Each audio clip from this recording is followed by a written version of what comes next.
My name is Brooke Taylor. I'm 27 years old, and this is how I took revenge on the family who treated me like garbage. Until the one person they cast out walked in and changed everything.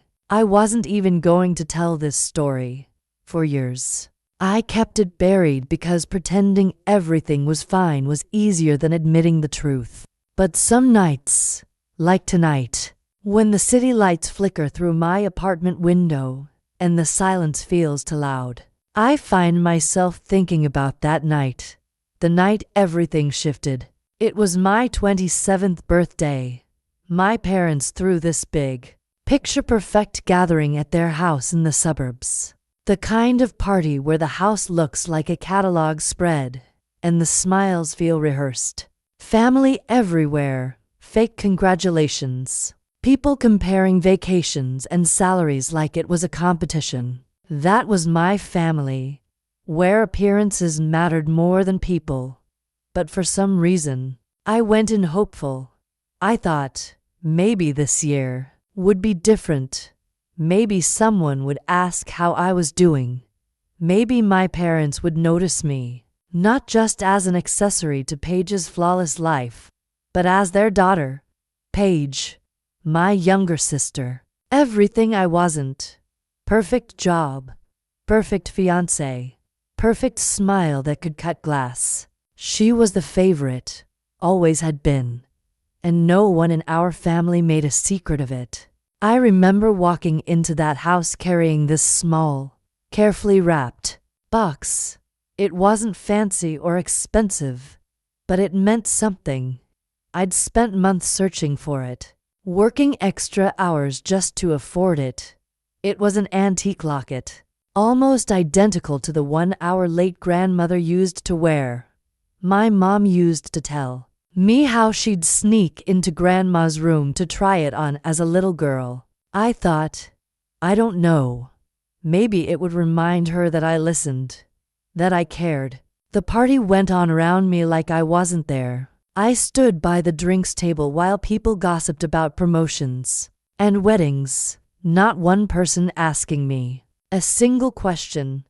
No one cared where I lived, what I did, who I was. It stung, but I told myself to suck it up. Then, I overheard them. Paige and our cousin Alyssa, standing in the hallway, holding my gift, laughing, calling it cheap. Second-hand junk, joking about how pathetic it was that I'd even shown up, and I didn't say anything. I just walked away, swallowed it down, like I always did. But later, when I went to grab a bottle of water from the kitchen, I saw it. My carefully wrapped box, still unopened, tossed right on top of the kitchen trash, like it was nothing.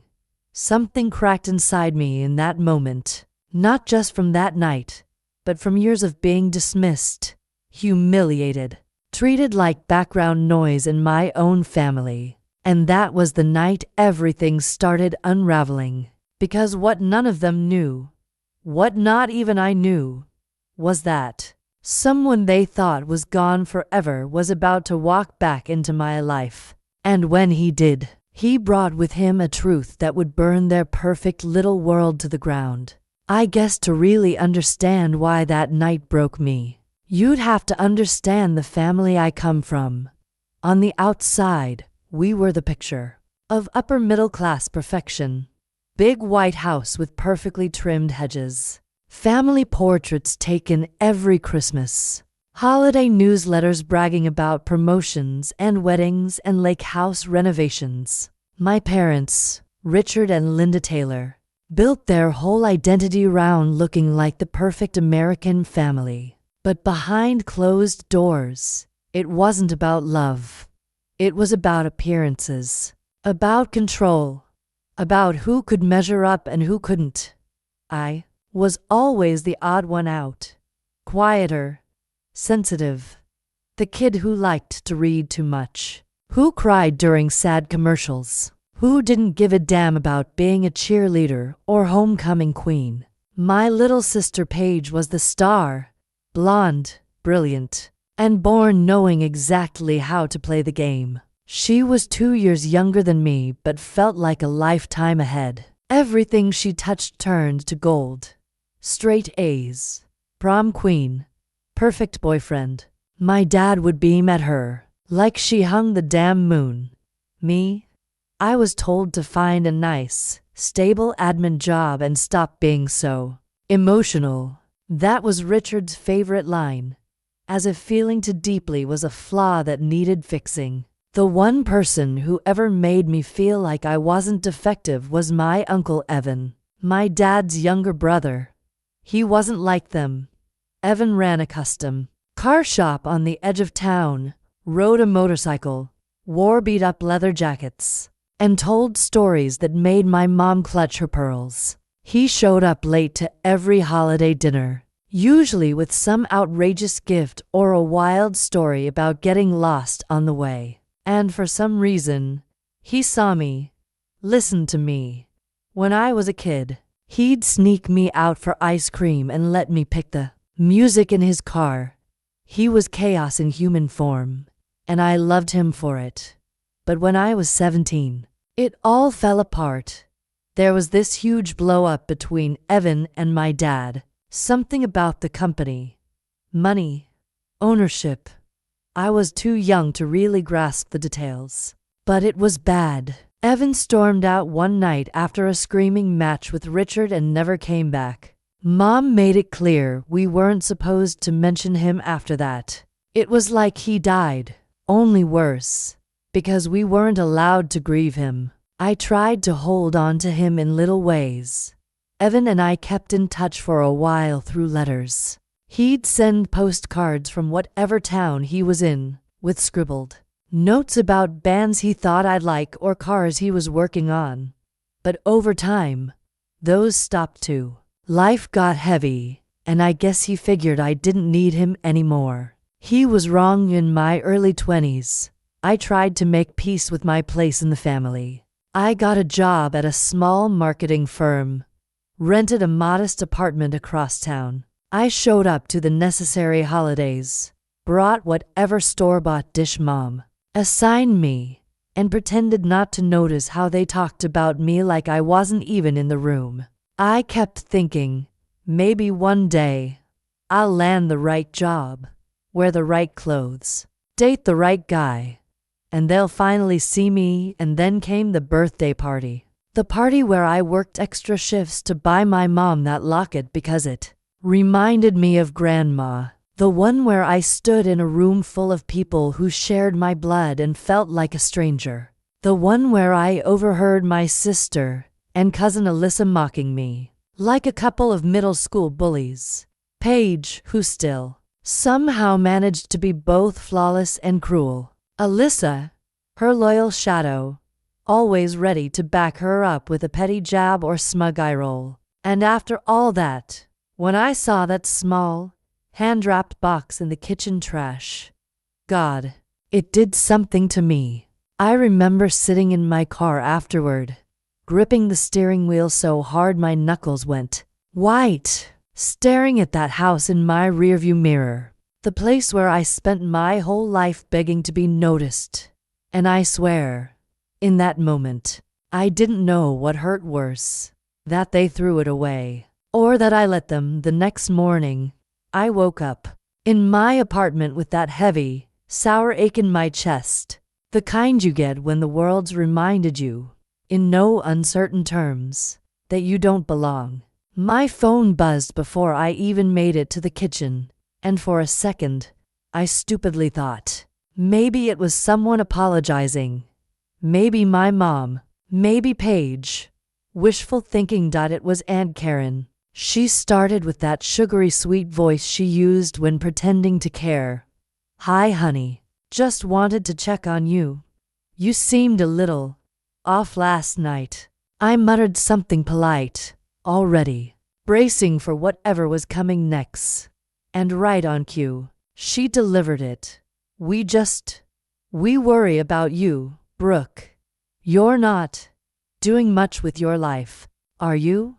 I don't know what snapped first, my patience, my pride, or the tiny piece of me still hoping to be loved by these people. I hung up on her mid-sentence and threw my phone across the couch. And for the first time in a long time, I didn't cry.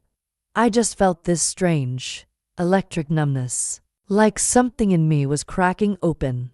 Later that week, after a string of sleepless nights and too many cups of cheap coffee, I was mindlessly scrolling through old emails, trying to distract myself. Buried under years of junk and promotions was a message I hadn't seen in ages. From Uncle Evan. It was sent almost a decade ago, right before his number changed and the letters stopped. Simple subject line, anytime. And inside, one line, if you ever need out, find me. I stared at it for a long time, feeling something twist in my stomach. Without even thinking, I grabbed my phone and dialed the old number I still had memorized. Even though I hadn't used it in years, I expected it to be dead or disconnected, but it rang. And then someone picked up. Yeah, I knew that voice. Older, rougher, but still unmistakably Evan. We met at this beat-up little diner on the outskirts of town the next night. The kind of place where no one asks questions, and the coffee tastes like burnt tar. He looked different, more lines on his face, gray streaked through his beard, but his eyes were the same. That same reckless spark. I barely made it through a hello before I was choking out what happened. The party, the gift, the trash, all of it. I expected him to be angry for me. What I didn't expect was the look he gave me when I was done, like he'd been waiting for. Then he told me, your dad didn't just push me out, kid. He stole from me. Half that company was mine. My stomach dropped. I'd heard rumors, half whispers growing up, but my mom always shut them down. Evan explained how he and Richard started the business together in their 20s. How when the company took off, my dad manipulated contracts, forged paperwork, and boxed Evan out. It should have gone to court, but Evan was too gutted, too heartbroken by the betrayal to fight. He walked away with nothing, while Richard built a fortune. I couldn't breathe. Everything I thought I knew about my family, about my dad, was a lie. And then Evan said the words that changed everything. I've got proof now. Stuff your old man never knew I kept. Bank records, vendor contracts, enough to take him down. I stared at him across that sticky diner booth, my heart pounding so hard I could barely hear. And for the first time in my life, I knew exactly what I wanted. I don't want an apology, I told him. I want to ruin him. He studied me for a long moment, then gave this slow, crooked grin. It won't be clean, Brooke. I met his eyes, and something in me settled. Good, I said. Neither am I anymore. After that night at the diner, everything in my life split into before and after.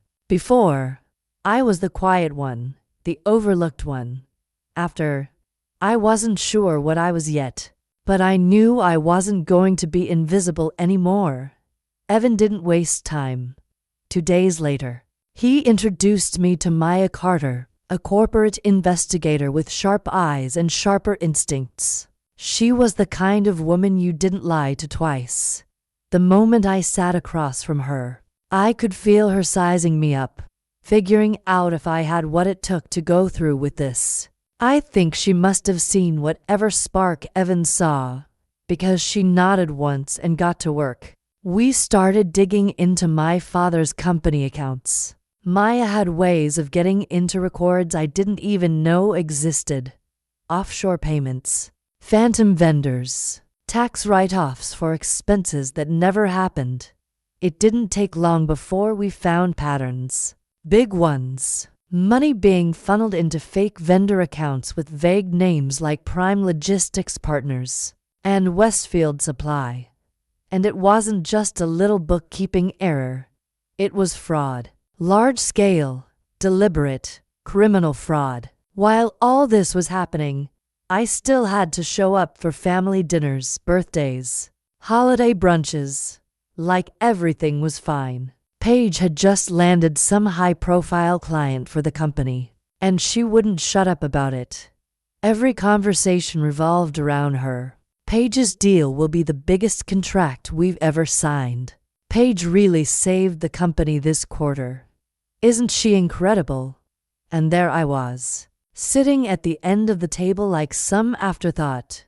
Mom would glance at me over her wine glass with that tight, disappointed smile and say things like, "Maybe one day you'll make us proud too, Brooke." I started carrying a small recording device in my bag. Nothing fancy, just enough to catch offhand remarks, backhanded compliments, and anything Paige let slip after too many mimosas. I started going by the office under the guise of dropping off holiday cookies or birthday cards. I'd slip into the empty conference room and photograph documents, client lists, internal memos. My hands would shake every time, but I told myself one thing over and over: this is bigger than you.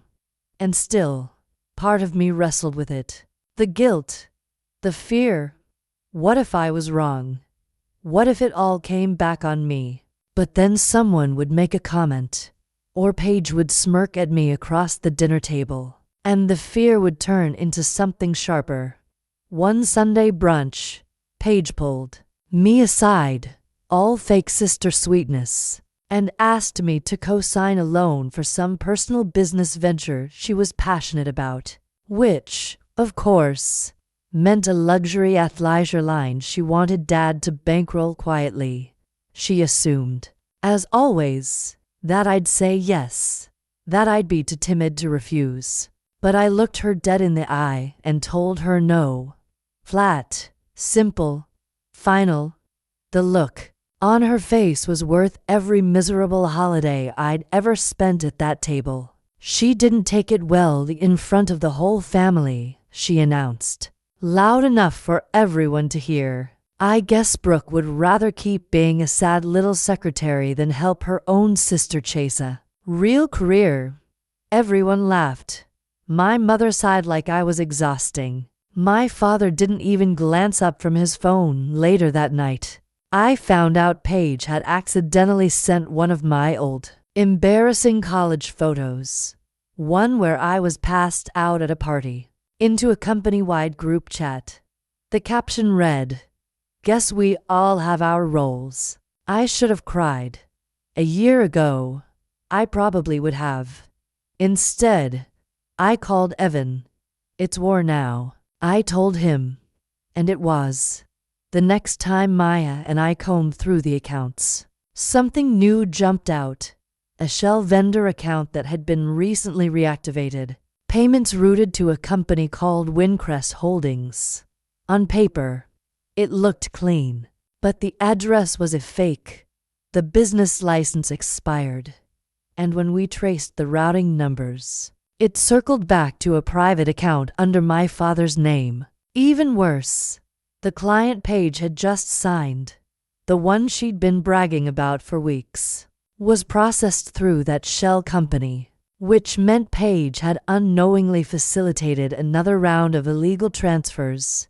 She was involved, whether she realized it or not. When Evan saw the paperwork, he sat back in his chair and whistled. "That's the one, kid. That's your kill shot." I stared at those documents, the fake names, the money, Paige's signature on a contract she probably never read.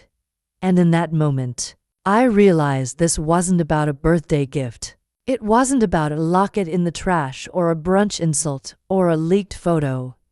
It was about control. It was about a lifetime of being discarded.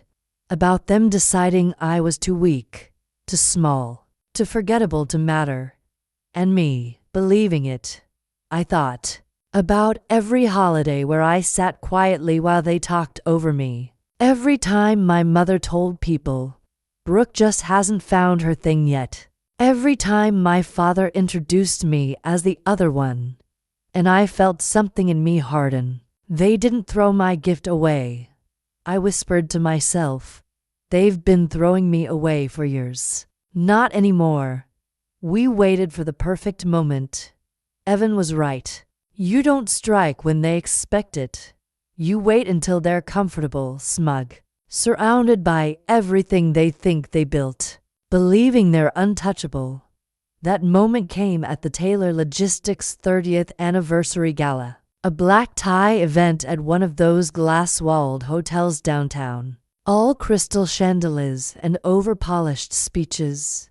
Press, board members, investors, clients, everyone that mattered to my father packed into one room. And me. I was just the decoration. Again, the dutiful daughter asked to deliver a toast in his honor. They gave me 5 minutes. Just enough time to say something sweet, smile pretty, and remind the room that Richard Taylor was not only a brilliant businessman but a family man, too. I remember standing backstage, staring at my reflection in the mirror. For the first time, I didn't see the girl they ignored. I saw the woman about to take their entire world apart. The plan was simple. A flash drive in my pocket held every fraudulent transaction, vendor shell company, forged document, and record of where the bodies were buried. Maya's legal team was waiting in the hotel lobby with copies for the authorities. Evan was going to show up at the exact moment my father started his closing remarks. And my job? Deliver the toast. That lit the match. They called my name. I stepped onto that stage, the room going politely quiet. Paige beamed at me like she hadn't tried to humiliate me for years. My mother looked bored, swirling her wine. My father barely glanced up from his notes. I took a breath and started. Thank you, everyone, for being here to celebrate 30 years of Taylor Logistics. 30 years of hard work, of sacrifice, of family. I could feel Evan's words in my head. Go slow. Make them listen. But tonight, I continued, my voice steady. This isn't just about celebrating success. It's about exposing the cost of it. The room stilled, faces tilted toward me in confusion. Whispers started. My father looked up, the smile slipping off his face. For 30 years, this company has been built on lies, on fraud, on theft. Millions laundered through fake vendor accounts, taxes evaded, clients deceived. A collective gasp rippled through the crowd. And the person you call a family man, my father, made sure to drag others down with him. I turned toward Paige. She paled, her hand tightening around her champagne glass, including his golden child, who signed off on transactions she never bothered to read, helping funnel stolen money through shell companies. Complicit, willingly. Paige shot to her feet. I had no idea. I was manipulated, right on cue. And then the doors at the back of the ballroom opened. Evan stepped inside. Like a ghost people had long convinced themselves was dead. Older, weathered, but unmistakable. The room recoiled. My mother's glass shattered on the floor. My father's face went gray. Surprise! Evan called out, his voice carrying clean across the room. Guess who kept the receipts? He held up a thick folder of records, copies of everything on my flash drive and then some. Your perfect image. Your spotless company. It's over, Richard. The board members were already whispering to each other. Phones started buzzing as Maya's legal team sent the evidence package to every client, investor, and reporter in that room. By the time Evan finished crossing the room to stand beside me, hotel security was ushering into men in plain suits, federal agents. The twist came as Paige desperately tried to play the victim. She clung to my father, crying, "You told Me, those were just routine transfers. You made me sign them. Evan didn't even blink. Nice try, sweetheart, he said, pulling out a document. Your email approving this transaction? Time stamped, and the note you left for your personal bonus attached. You knew exactly what you were signing. Paige's face crumpled. My father tried one last Hail Mary, shoving his way toward me. You ungrateful little. But the agent stepped in, reading him his rights. The whole ballroom watched as Richard Taylor, the man they all worshipped, was led out of his own anniversary gala in handcuffs. The room was dead silent. I looked out at them. Every last person who'd spent my entire life pretending I didn't exist, and said the only thing I could think of. I waited 27 years for a seat at this table. I told them, my voice calm, steady. Turns out, I didn't need their seat. I just needed to set the whole damn thing on fire. And then I walked out, right past the wreckage of the life they built. Without me, in the weeks that followed, the aftermath unraveled faster than I ever could have imagined.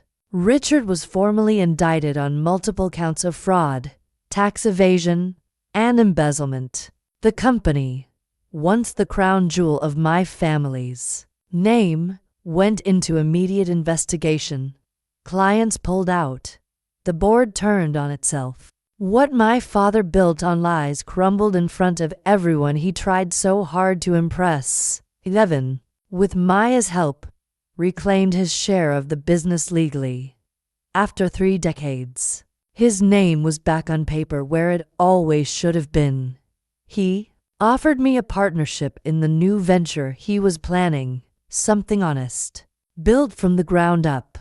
No family politics, no shadows. And as tempting as it was to finally belong somewhere, I turned him down, not out of pride, but because for the first time in my life, I didn't want to stand in anyone else's story. I wanted to build my own. Paige skipped town within days of the scandal breaking. Her engagement was called off in a very public, very humiliating breakup. Social media wiped clean, phone number changed, reputation in shreds. I didn't feel joy watching it happen. It wasn't satisfaction. It was quiet, like watching a storm pass after you've already boarded up the windows. I packed up my apartment 2 months later and moved to a new city. Somewhere no one knew my last name, where being Brooke didn't come with a history of being the family disappointment. I started my own marketing agency, small at first, aimed at helping women like me, the ones starting over after family estrangement, professional betrayal, or both. People who needed someone to see them, to remind them they mattered without the polished holiday cards and fake smiles. Evan and I stayed in touch, cautiously, like two people figuring out how to be family again without the old ghosts between us. It wasn't perfect, but it was real. And for the first time in my life, that was enough. I'd be lying if I said I didn't grieve. Not for the people they were, but for the family I kept hoping they might become. For the birthdays I spent waiting to be noticed. For the quiet wish that one day my mother would tell me she was proud. That my father would call me by my name without comparing me to someone else. That grief didn't disappear, but it stopped owning me. I thought revenge would taste sweet, that burning it all down would feel like victory. It didn't, but it did taste like freedom. And honestly, that was better. Tonight, I'm sitting out on my balcony. The city hums below me, headlights flickering, music floating up from some bar down the block. The kind of late summer heat that clings to your skin. In my hand, I'm holding a small, silver locket, the same one I bought for my mother, the one they threw away like it was nothing. Evan found it in the trash that night, scooped it out before anyone noticed, and gave it back to me after the dust settled. said it belonged to someone who gave a damn. I keep it now, not because it reminds me of them, but because it reminds me, of the girl who kept trying, who thought if she loved them hard enough, quietly enough, she might earn a place at their table. I used to think family meant loyalty, that you stuck it out, no matter how much it hurt, because blood was supposed to mean something. But what I've learned is, loyalty without respect is just fear. And I don't live in fear anymore. I haven't spoken to my parents since that night. Haven't answered a call, a letter, or one of my mother's desperate holiday cards pretending none of it happened. And you know what? The silence isn't lonely. It's clean. I smiled to myself just now, feeling the weight of that tiny locket in my palm. I didn't burn bridges. I just finally learned how to build my own, from scratch, on my terms. And for the record, I never bought them another damn gift again.